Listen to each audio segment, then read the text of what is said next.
Decepcionados, así salió la fanaticada panameña el día de ayer en ese partido amistoso entre Panamá y México.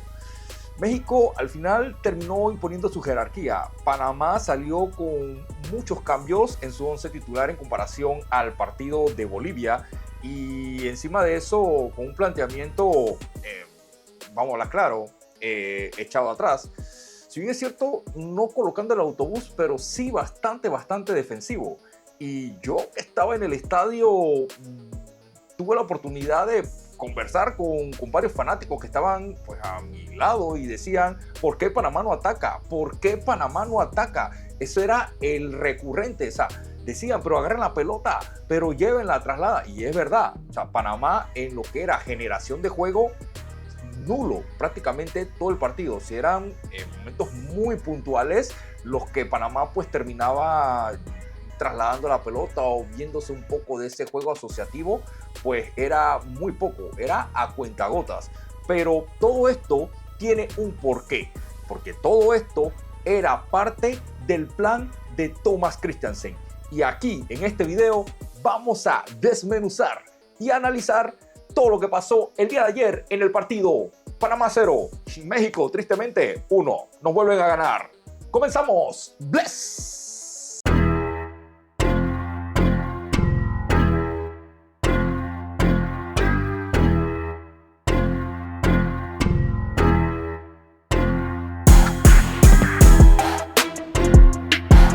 Ok, vamos a hablar claro. Entiendo a la fanaticada. Yo sé que las personas están pues molestas porque dijeron, hey, fui a un partido aburrido, fui a un partido donde Panamá no hizo nada, porque eso era lo que se decía al momento de la salida del estadio.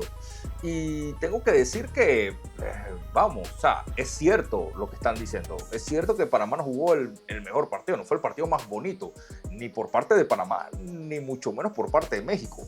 Pero entendamos algo, ¿para qué era esta fecha, que no era fecha FIFA, sino era una doble fecha de partidos amistosos por parte de la selección nacional de Thomas Christiansen, selección de Panamá?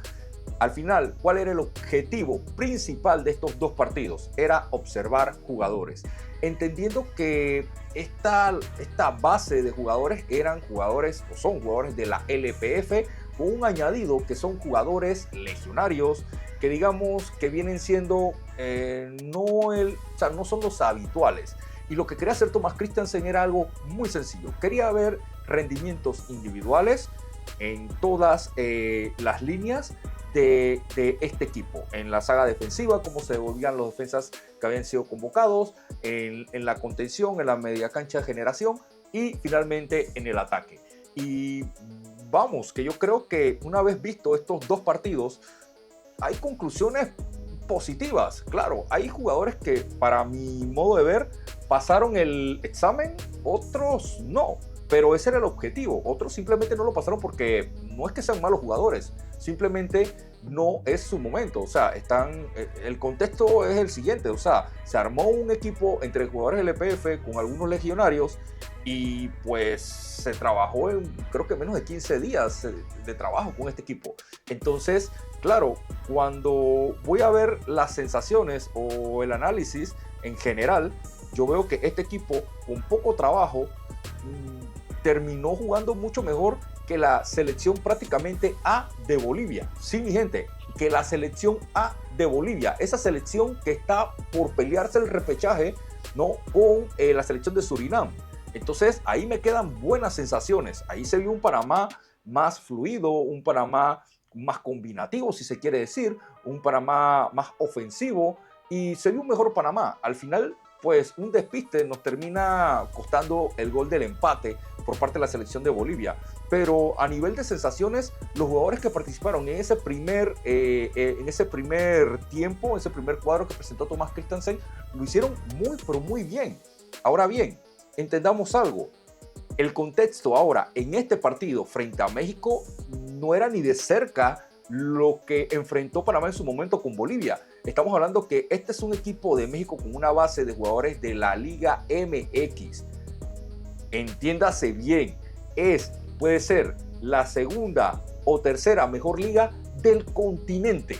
Y eso hay que tenerlo muy, pero muy claro. Entonces, cuando ya lo ves desde ese punto de vista, ya de repente tu perspectiva puede cambiar. ¿Por qué? Porque estamos hablando que, entendamos esto, mi gente, se enfrentaron jugadores de nuestra liga, de nuestra LPF, frente a jugadores de la Liga MX y jugadores que dentro de ese combinado que enfrentamos ayer de México, hay jugadores titulares o jugadores que son de recambio, pero generalmente están convocados por el Vasco Aguirre y la selección de México. Entonces, cuando yo entiendo eso, yo puedo entender al profesor Thomas Christensen, que dice, hey, yo tengo que entender que voy a enfrentar a un rival que por trabajo, porque es un equipo más trabajado, más rodado, ¿no? Y también porque no pasa nada por decirlo. O sea, por la jerarquía individual de sus jugadores es superior a lo que Panamá presentaba el día de ayer, ¿ok? Pero eso es lo que te da paso, entendiendo tus debilidades, también sabes cuál puede ser tu fortaleza. Y yo creo que por ahí fue donde tiró el director Thomas Christensen en cuanto al planteamiento, un planteamiento que sí, defensivo, tratando pues de estar bien ordenados, las líneas bien cortitas, dejarle poco espacio, y creo que eso es lo que pedía Thomas Christensen. Yo estaba bastante cerca del área de los banquillos, más que todo el banquillo de Panamá, y podía ver cómo Thomas Christensen hablaba constantemente con la línea defensiva. O sea, había mucho énfasis en cómo Panamá defendía. Yo creo que el ejercicio de ayer era tener un equipo lo suficientemente dominante para que Thomas Christensen pudiera ver, analizar cómo defender o qué estrategias buscar para poder contener y defenderse de un equipo altamente ofensivo. ¿A qué te recuerda eso? Sí, te recuerda a lo que vamos a vivir en el Mundial contra Croacia, posiblemente contra Ghana, pero sobre todo contra Inglaterra. Entonces ya Thomas Christensen, digamos que en esta fecha, comenzó a ver cómo puede ser un volumen, o sea, cómo contener un volumen de ataque bastante fuerte. Y yo creo que a partir de eso, Panamá lo hizo bastante bien. Claro, entendamos, este no va a ser el equipo que va a ir a la Copa del Mundo, ni mucho menos. Pero para el cuerpo técnico ha sido, pienso yo, que bastante provechoso ver, como quien dice, cómo se puede trabajar o qué esperar, hacerse una idea por lo menos de qué hacer y cómo solucionar ciertas situaciones de partido con un equipo tan dominante encima. Porque creo que de ahí es donde de ahí es el objetivo de Thomas Christensen. Ahora, te cuento todo esto porque si lo vemos desde ese punto de vista, entonces Panamá hizo un partido bastante bueno. Y desde ya lo digo, decepcionante para mí no lo fue, si lo veo desde ese punto de vista. Claro, si me voy desde el punto de vista del fanático convencional que piensa que va a haber siempre jugar a la selección nacional de la misma manera, ya ahí, claro, entiendo por qué la decepción. Pero entendamos que no están los Amir Murillo, no está Carrasquilla, no está Bárcena, o sea, no está nuestro primer equipo. Entonces, este equipo conformado, vuelvo y repito, por jugadores del EPF, con algunos legionarios que rotan, la idea era hacer un planteamiento defensivo, tratar de robar, salir rápido, y pues ahí es donde México no nos dejó, o sea, no prácticamente nulos. Sí puedo decir algo, los puntos fuertes, lo que me gustó y las cosas que no me gustaron tanto. Las cosas que me gustaron, la línea defensiva. La verdad que la línea defensiva de Panamá ayer, salvo el despiste al último minuto, que voy a hablar de eso, pero salvo ese despiste, la línea defensiva bastante bien, tengo que decir. Los defensores que jugaron lo hicieron muy, pero muy bien, sobre todo los del primer tiempo.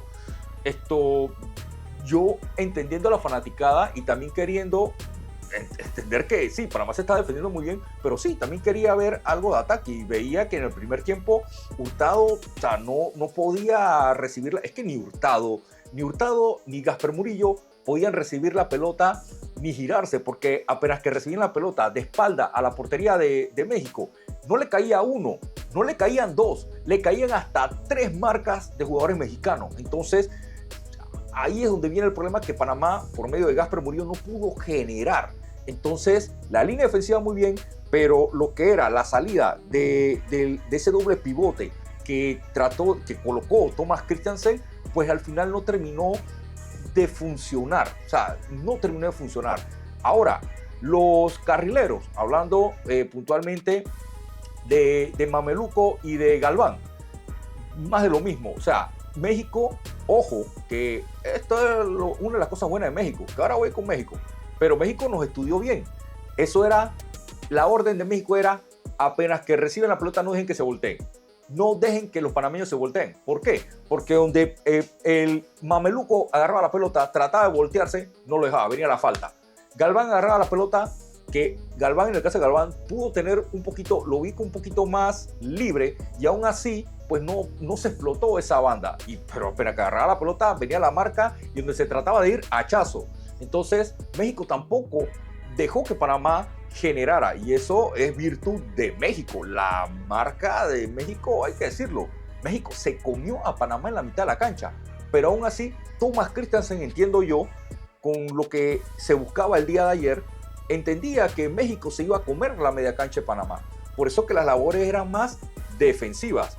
Ahora bien, si me voy más arriba, Richie Philip y Giovanni Herbert, nulos. Yo te voy a decir que aquí es donde viene el punto que para mí, yo siento que para mí fue el punto bajo de Panamá. Yo creo que si bien es cierto, el planteamiento era defensivo y que tenía que haber mucho trabajo de sacrificio, creo que Richie Philip y no tuvo el mejor partido en ese sentido. O sea, no lo vi tan sacrificado en tratar de venir a apoyar a los compañeros. O sea, lo vi un tanto perdido en el partido, y me sorprende porque Richie Philip, tal vez el contexto no le favoreció, porque Richie Philip es un jugador más creativo, más de crear, más de generar peligro, y el contexto no era ese. Entonces creo que le costó un tanto este partido a Richie Philip, pero sigue siendo un gran jugador, por supuesto. En el caso de Giovanni Herbert, lo vi más sacrificado. Al inicio, tengo que decir, no me estaba gustando el partido de Giovanni Herbert porque lo veía un poquito apático también, un poco perdido en el partido, pero fue creciendo y se fue metiendo de lleno en el apoyo para la recuperación de la pelota, y ya bajaba a apoyar a Gasper, porque Gasper no se daba abasto, a Gasper le caían 3. Entonces, cuando ya Giovanni Herbert comenzó a dar ese apoyo en la mitad de la cancha, fueron los momentos donde Panamá se vio un tanto mejor en la media cancha, pero no alcanzó al final. Y si tengo que analizar ahora el ataque, en este caso Kadir Barría y Gustavo Herrera, tengo que decir que Kadir Barría hizo lo que pudo, porque es que no se generó nada. Las poquitas que agarró, trató de desmarcarse, en una tuvo un pique con un choque con un defensor mexicano, pues el defensor le ganó, pero es que le faltaron oportunidades. Ahora bien, hablemos de la portería, porque, vamos a hablar claro, porque Gun en la portería empezó para mí, y lo tenía ahí cerquita, y para mí empezó flojo. Para mí empezó un tanto flojo, lo que veía, un poco de descoordinación con sus defensas, pero a medida que el partido fue creciendo, se fue destacando. En el segundo tiempo, vamos a decirlo, el partido no termina 3-0 por Gun, porque hizo 2-3 paradas de gol, hizo 2-3 paradas de gol. De hecho, el gol termina cayendo por un desvío de Peralta, o sea, ni siquiera por él. O sea, ya cuando hay una jugada así, ya el portero, ¿qué puede hacer? ¿No? Entonces, la verdad que para mí me sorprendió, de verdad que me sorprendió que en este caso el portero Gun, o como le dicen por ahí, Juan Pitola, haya tenido, para mí, uno de los puntos más altos de Panamá pudo haber sido Gun en la portería. Creo que es como para, por lo menos, le está peleando de tú a tú el puesto a Eddie Robert, ¿okay? Recuerden que para mí esta convocatoria, Christiansen para mí estaba buscando la posibilidad de tener el tercer portero que iría a la próxima Copa del Mundo, y se lo estaban peleando estos dos porteros. Y yo creo que como el partido de México era un partido de mayor exigencia, y las paradas que hizo el portero, este chico Gun, yo creo que Ojo, para mí le ganó el puesto a Eddie Roberts, porque Eddie Roberts jugó contra Bolivia y al final ese gol que termina anotando Bolivia, mucha responsabilidad tuvo Eddie Roberts en ese gol. Entonces, para mí, yo creo que Jong-un termina ganándole la posición a Eddie Roberts. Ahora, hablemos de lo destacado de la saga defensiva. Sí, Daniel Aparicio para mí fue ese jugador clave en la línea defensiva, controlando, manejando, ordenando a sus compañeros. Todo un líder, Daniel Aparicio. La verdad que para mí uno de los puntos altos del partido de ayer en la línea defensiva fue Daniel Aparicio. En el caso de Richard Peralta jugó bastante bien, también tengo que decir, porque es que la defensa, la verdad que el día de ayer lo hizo muy, pero muy bien. Richard Peralta, salvo pues esa desconcentración final, pues, ¿qué te puedo decir? Pero digo, lo hizo bastante bien Richard Peralta. ¿Y qué te puedo decir de Ariel Arroyo? Jugadorazo. Para mí también otro de los puntos altos de los dos partidos fue Ariel Arroyo. Jugadorazo. Y la verdad que ahora voy a decir qué jugadores para mí terminan llegando a la convocatoria de marzo para los partidos oficiales con la Selección Nacional de Panamá y ya con el equipo A. Así que si has llegado hasta aquí, hasta este punto, te pido tu apoyo. Suscríbete, activa la campanita y comparte el video. Me ayudas un montón. De verdad, me ayudas. Rantambuco cocotón. Pues sí, mi gente, miren, ahora hablemos de qué jugadores para mí terminan llegando a esa convocatoria de marzo. Y ojo, esa convocatoria de marzo prácticamente ahí Panamá llega con un 95% de posibilidad que sean los jugadores que terminen llegando a la próxima Copa del Mundo. ¿Ok? Entonces, estos dos partidos ante Bolivia y ante México era para ver rendimientos individuales. Thomas Christensen muy atentamente probó dos facetas de Panamá. Una faceta ofensiva en el partido contra Bolivia y una faceta defensiva en este partido frente a México. Ahora bien, de los dos partidos, quienes yo considero, ojo, que pueden estar en esa próxima convocatoria de marzo, pues bueno, yo creo que en portería Jong-un. Definitivamente para mí Jong-un le gana la partida a Eddie Roberts. Para mí Jong-un se gana su puesto en la próxima convocatoria de marzo. Señores, en línea defensiva, Ariel Arroyo fue el jugador que para mí se ganó esa convocatoria al mes de marzo con la selección A de Panamá. Y en el frente de ataque ya los delanteros, puro y duro, entre Kadir Barría y Gustavo Herrera, digo, ahí no hay discusión. Uno goleó, el otro no. Sí, señores, para mí Kadir Barría es el otro jugador que seguramente estará en ese partido, en esas dos fechas FIFA de marzo. Recuerden que esa fecha FIFA hay muchos rumores, hay cosas que están más cerca de ser ciertas que no. En este caso se rumorea que va a ser contra Camerún, por ahí también hay un rumor fuertísimo y casi confirmado que el otro puede ser Brasil. Estamos hablando de que van a ser, indistintamente si son o no, van a ser partidos de alta intensidad y hay que decirlo, con equipos que están 2 o 3 escalones en teoría por encima de Panamá, principalmente ese partido contra Brasil. Creo que cuando lleguemos a ese partido contra Brasil, si ojalá que se dé, pues la selección de Panamá debe llegar con una mejor versión, mucho mejor versión que lo que presentó esta selección, que puedo decir que una selección C de Panamá. Lo importante es que iremos y presentaremos una mejor, mucho mejor cara que lo que vivimos en estas dos fechas que no era fecha FIFA. Así que, brother, si llegaste hasta este punto del video, te lo agradezco. ¿Qué te puedo pedir, brother? Que te suscribas, activa la campanita, compartas el video, le des me gusta, porque me ayudas un montón. Nos vemos en el siguiente video. Bless.